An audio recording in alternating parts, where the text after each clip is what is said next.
Hey Ramon, Hey Timea, let's talk gender equality. I love the idea. Give me a second, I just gotta grab my coffee. I hope you've got yours too.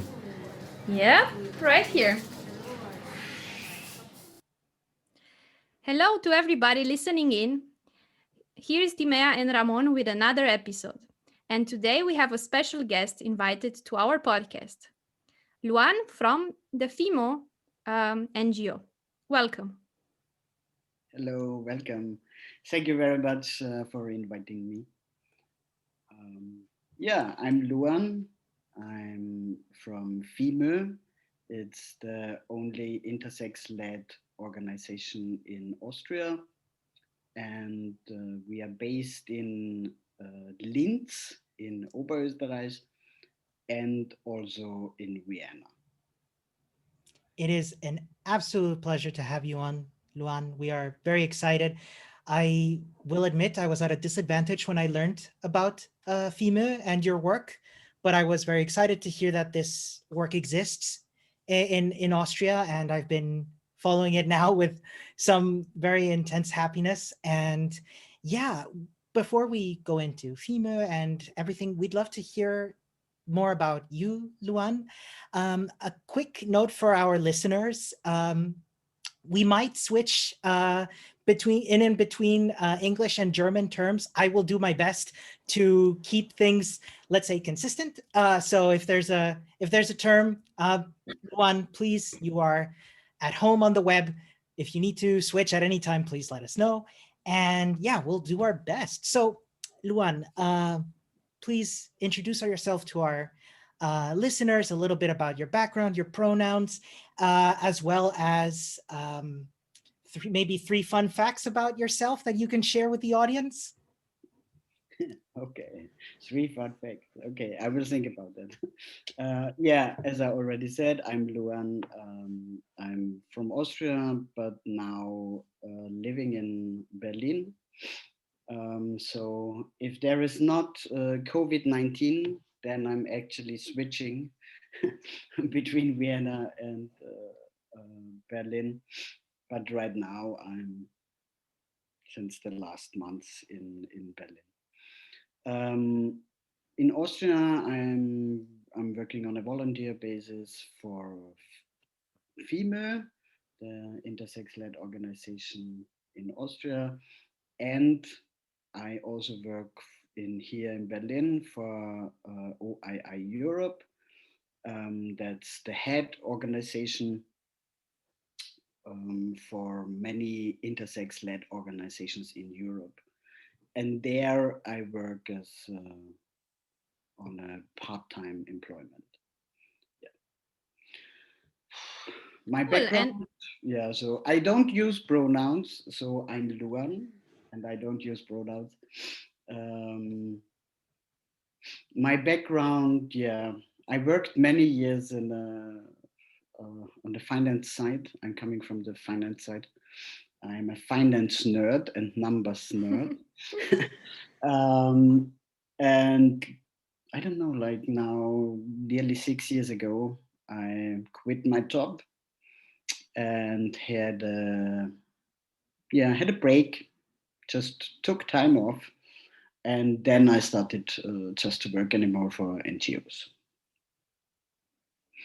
And fun facts. Yeah. Or three random things about you. Three random things about me. Yeah, what I already said, I'm a terrible numbers nerd. So I count everything. Like I count the stairs and I count the steps and I count the cars and I count everything. So, and it's not that I want to do it, it's just like it happens when I walk around. So that's part one.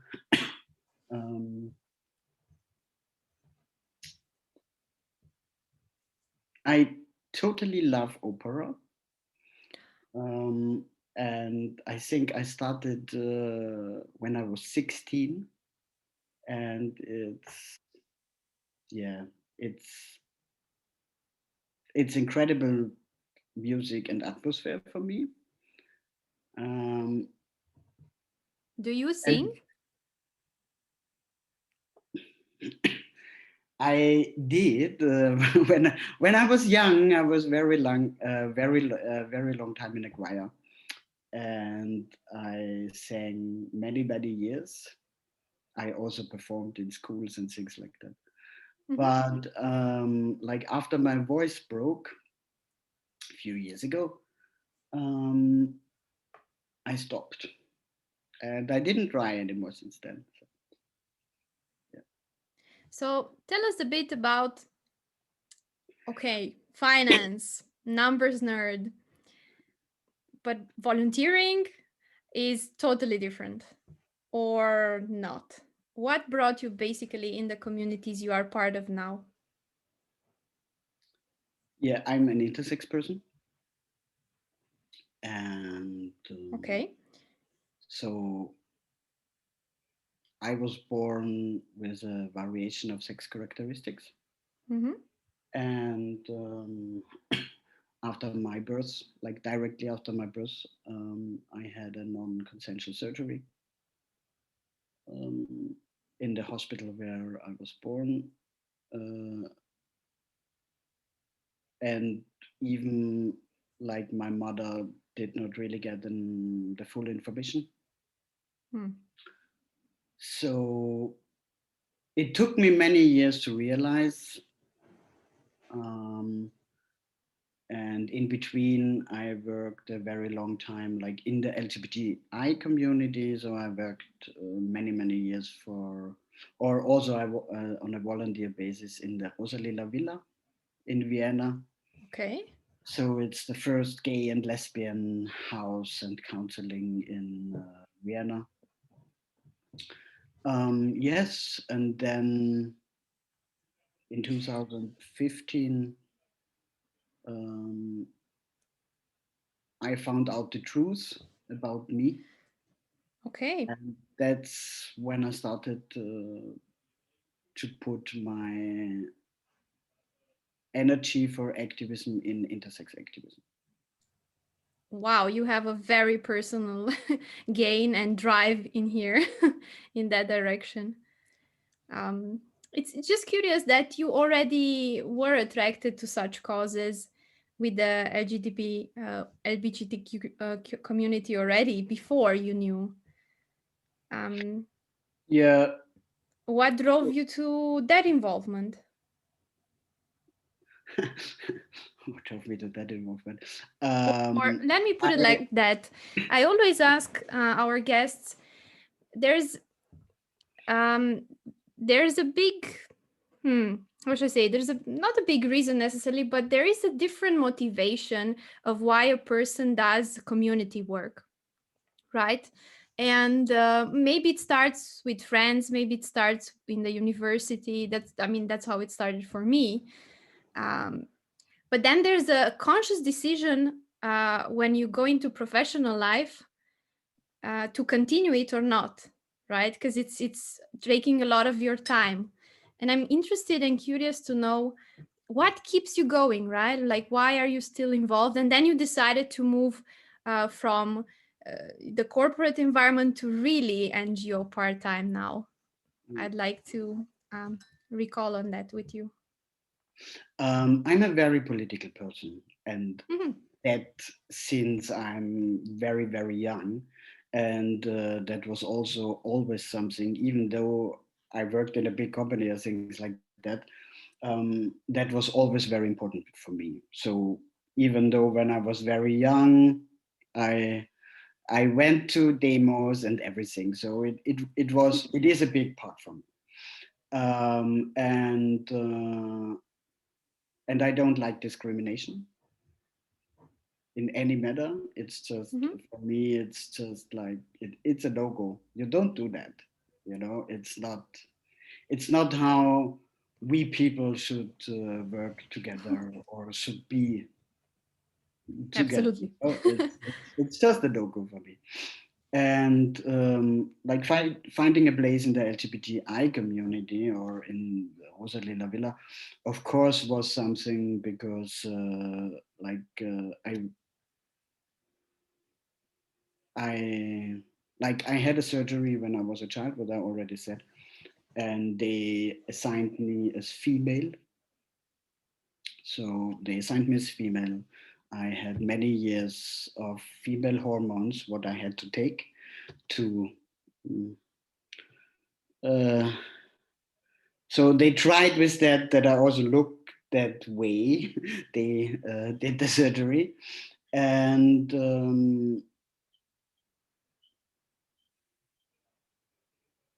and it never felt right for me. So I see. even though I just found it out in 2015, it never felt right for me, and and I did identify as lesbian. So, and it was very important for me because it was a place there, like the lesbian community was a place for me where I could be the person Mm-hmm. without this female whatever they put on me, this uh, um, You can say it in German if you like, and we can try and get it. like the Normvorstellung. I don't know. Like people have a Social special, norm. yeah, people have a social norm or a special point of view on social Mm-hmm. norm, how um, a woman should look like, you know that Yes. society has a special norm, and I never looked like that, even though I took female hormones. I tried, but it never worked out. And the lesbian community was for me a place where I could be the person I wanted to be, and being female there. At that point, I thought I'm female. Um, Being female there, you were accepted like, yeah, like you are, and it didn't matter how you looked, you know. Right. This is how So community that was feels like. very, yeah, Mm. that was very important for me, and that's how everything happened. Yeah. So, and I think if yeah, I think it was also very important for me that I could then take the next steps. Thank you very much for your honesty.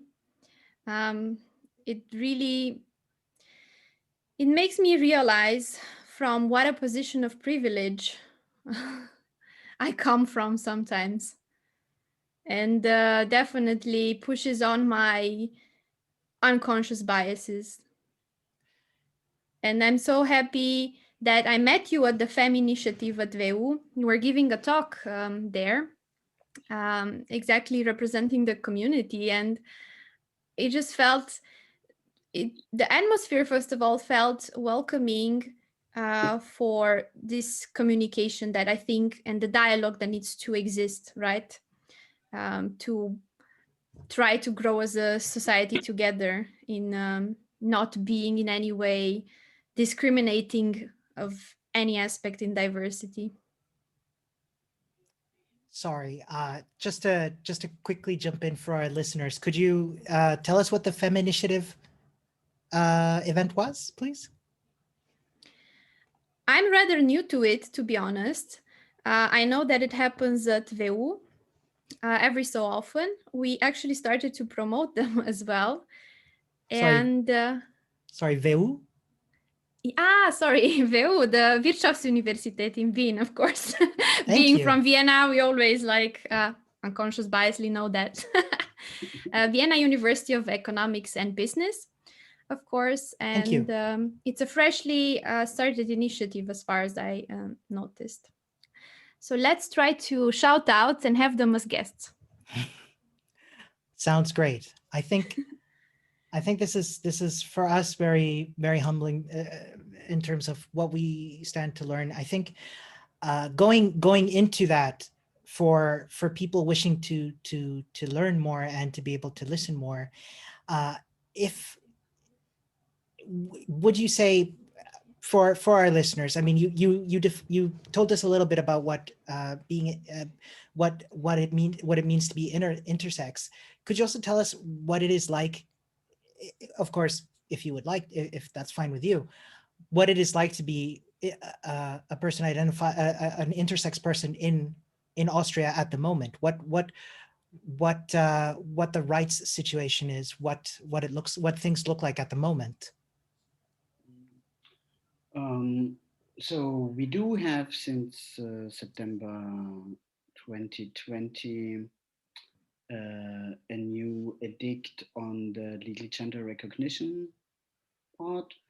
So we now have 6 gender marker, what includes also intersex, it includes diverse, it includes no gender marker at all, and you also can delete your old gender marker.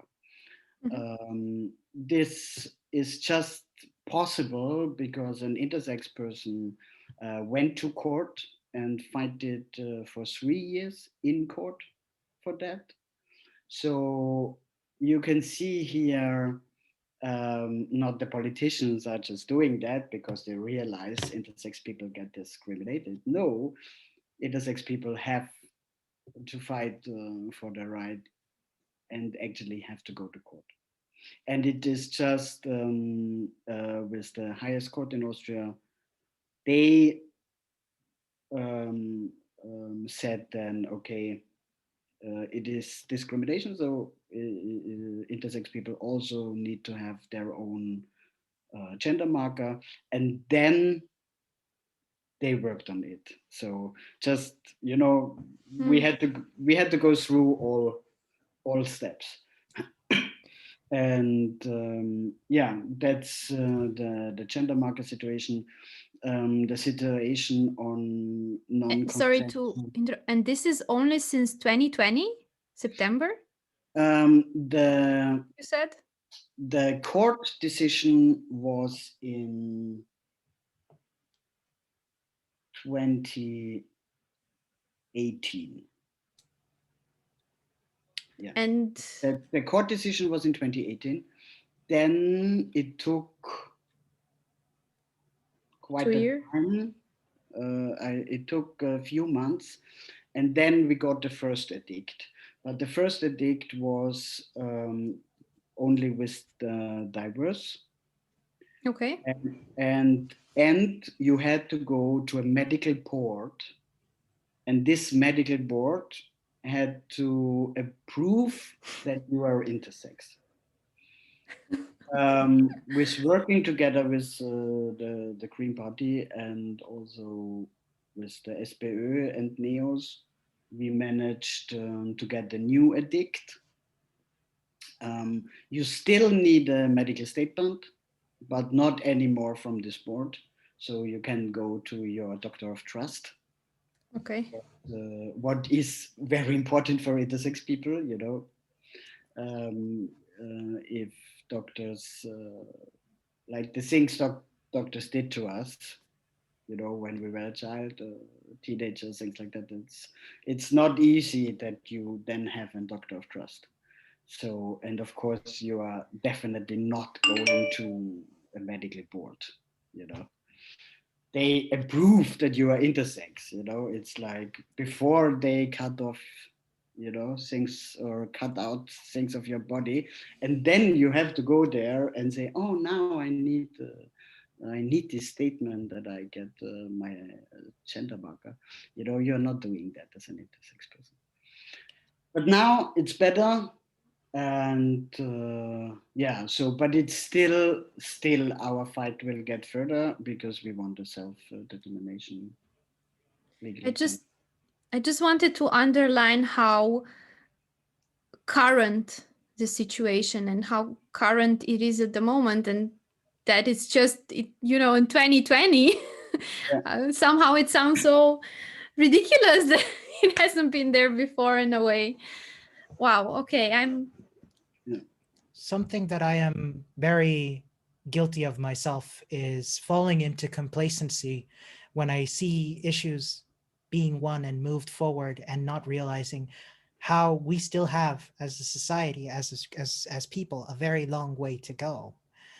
um, I'm just to clarify, you had just mentioned self determination. Could you elaborate on that? What does that mean for our listeners? What does self determination mean? You know, when I when I will go and say, okay, uh, I want to change my gender marker because I'm intersex, then it's a process, and I think this process needs to be accepted, so that that the Standesamt, I don't know what that is in English, so that the authority Yeah. that the authority is accepting that, and I don't need a statement to get my legal gender marker, and that is important. But of course, it is also very important of the part, and more important on the part of medical issues, because like surgeries, non-consensual surgeries and non-consensual treatments are still happening in Austria. And not only in Austria, most of the countries in Europe, they are still happening. There is just one country in Europe, and this country is Malta, where it is forbidden by law to do non-consensual intersex surgeries and treatments, and and that's of course the most important part, that these surgeries needs to stop, and that's right now. And Mhm. Austria has already got already two letters from the convention, like from the Committee of Child Rights, but also from the Committee of Torture. That and now with the in January they got new recommendations from other countries, and the UN, the United Nations were also involved, where they say you have to stop this, and Very that, good. yeah, that's very I want good. to say We at hope least that. we hope it will happen, but of course also in this part is self-determination very important. It's my body, and no one should um, just give me treatments or a surgery because I'm having a variation of sex characteristics. Who believes really that every person is the same? It's not. There is like female and male, but do you really think that all people of female and male have the same, like, hormones and the same whatever? We are all variations, and maybe my variation is a little bit more, and so nobody needs to cut away anything from my body. So I think it's right now the moment to define intersex. Sorry to say, but I'm pretty sure that our community is overwhelmed at the moment as well, if they are like me, in the sense that we don't get to talk about this enough and especially read what intersex is. So, could you tell us clearly what it actually is once and for all? Intersex people are people, they are born with a variation of sex characteristics. um, Okay. that means you have the, oh, now it's getting hard in English. Like I said, please, if you need to. It's the chromosomes, the hormones, the um, The body parts that yeah, make us male and female, right? Yeah, also body parts. Chromosomes, Um, the yeah, the hormones, and the chromosomes, body the part. hormones, and the auto, no, anatomy. Anatomy, Anatomy. genau. Yeah, anatomy. Um, yeah, so these are the. So basically, I, as a woman, again, I have the opportunity to say I identify as she, her. Basically, I have XX chromosomes, right? I have female genital parts, and I have female hormones, which are testosterone for men and Estrogen. estrogen for women, right?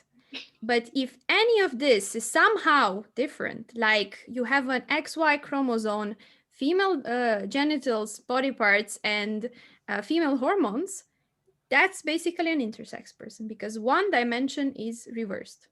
Yeah, Correct. Okay. I totally understand. And I'm like, you did not choose that. You were born like that. And then other people make this choice for you. I find it even invasive for you to have to go to a medical board. Okay, now it's a bit better going to a doctor overall, and they allowing you to physically be what you were born to be. I find that, whew, okay. yeah. But I got it. Thank you. Mm. One thing that Whew. I've been hearing a lot over the last few years, and I find myself agreeing with, is that a lot of these things, like gender, are social constructs. Um, and given that these definitions, these impositions, are all, you know, I'm failing to find the correct word, but fabricated, and don't actually make our lives a lot all that easier. And in several cases, like those who don't those who don't fit to those norms, make their life a lot more difficult. And that's where that discrimination comes from. One thing that I, as a person, would like to do better is remove some of those unconscious biases and do my best to be as non-discriminatory as possible. Now, Luan, of course, you're not in any way obligated to do this, but I would love if you could maybe share with us, do you have any advice for how I, as a regular person, can do my best to be as non-discriminatory as possible when it comes, say, to people who identify, people who are intersex? I think the most important thing is, speak about it. Speak about what happens, and speak about that intersex people exist, and that and that gender is a social construct, because that, yeah, that's it, you're right. So that's how it is, and I think that is very important. And I think, if you, if you have a podcast, you do a show now with me, and that's important. So we make education, and people will listening, and people will hear about it. And like the next time when they hear something, or someone is talking about that, oh yeah, I heard that already. And I think that is very important, because it's it's yeah, like the things are still happening. And and sometimes I have the feeling that people people are so afraid of losing their binary system, um, and are being more happy that children getting non-consensual surgeries than losing their binary system. And I just don't get it. I don't want to take away that you are identifying as female. It's perfect, it's happy, and if you are happy, then I'm happy. But I'm intersex, and I want to be happy too, and I want that everybody is happy that I'm intersex, and that I can be what I want to be. Yeah, Thank you. so That yeah. Sorry, I cut you Thank you. off. All good. Thank you. That's really meaningful advice. I think letting it's the allowance to exist, isn't it? That to just exist as the way you are. You know, Tima and I touched upon this with another guest a few episodes ago. This topic of discomfort comes to mind when people who are not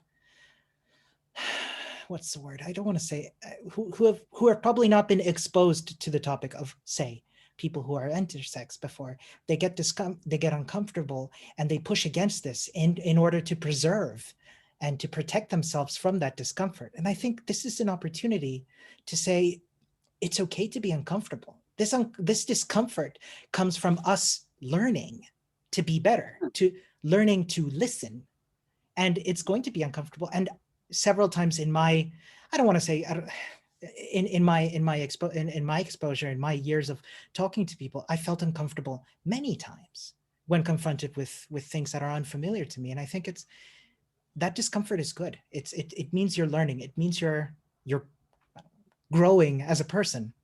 Yeah. May I just say, I was uncomfortable in this podcast, but I feel I'm growing. That's good. That's very good. Well, we've been talking for a little bit. I would love, say, if I were interested in starting volunteering in topics related to the ones that you, for example, volunteer with gender identity and LGBT issues. What would you recommend if you could go back and as a starting point, as a way to some advice you could give to someone who's getting started in volunteering in these topics? As an intersex person, or I was going to say as anybody volunteering, okay.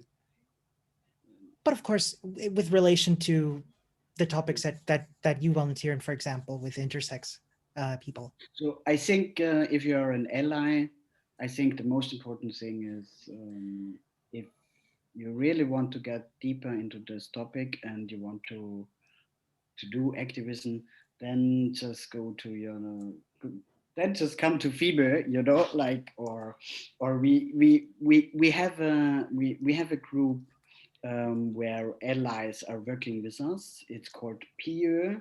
It's Platform Intersex Österreich. And we have different topics. We have topics on we have legal topics, we have education, we have peer counseling, we have also medicine as a topic, you know, and a lot of things. And yeah, we or help us to organize like an event, a conference, if it is possible at one point again, but that's another thing. Of course. And yeah, and like many years, like FEMA just was able to do stuff because we got donations, and now we are getting like a little bit of funding. um, but yeah, I'm just honest, donations are always very welcome. So Totally. because we need to do, we need to print our stuff, and we have to pay for our internet, and like whatever. Absolutely. And I want to give here a shout out to everybody who wants to cross the line from being a standby, a Zuschauer, to doing something in this direction. Right now, you have now the means. Yeah, Well, that's wonderful. I think at this point, we can slowly say our goodbyes as well. It Yeah. was a tremendous pleasure for me personally. Absolutely. Before we go, Luan, I would love to end off by asking you, is there any recommended resources or an organization that you would like to give a shout out to, where folks can reach you if they would like to do so? Yeah, you can reach me over FEMA. we have a website, um, or you can also reach me over Vargas. It's also written with V. Uh, We're going to put the link in the show yeah. notes. Okay. Yeah. Um, yeah. You can reach me there, and yeah, just check out our websites. There are a lot of informations on it, and yeah. Okay, that's a good start. Wonderful. Great. Well, this has been an absolute pleasure. Luan, you have taught us so much and you've taken your time out for us, and we are so grateful. We have so much to learn. I'm going to stop ranting. Thank you. This has been great. I wish you the most wonderful day. To our listeners, thank you for listening, and stay tuned. We're going to be talking to Luan a little bit more in a future episode. Take care, everyone. Bye. Bye. Ciao. Are you on the forefront of gender equality? You are invited on our podcast. That's right. Or maybe you know somebody that we could have a chat with on gender equality. You should totally get in touch with us. We're on Twitter at Gender Coffee, or any of the other contact methods on our show notes. We would love you to get in touch and for us to have a chat.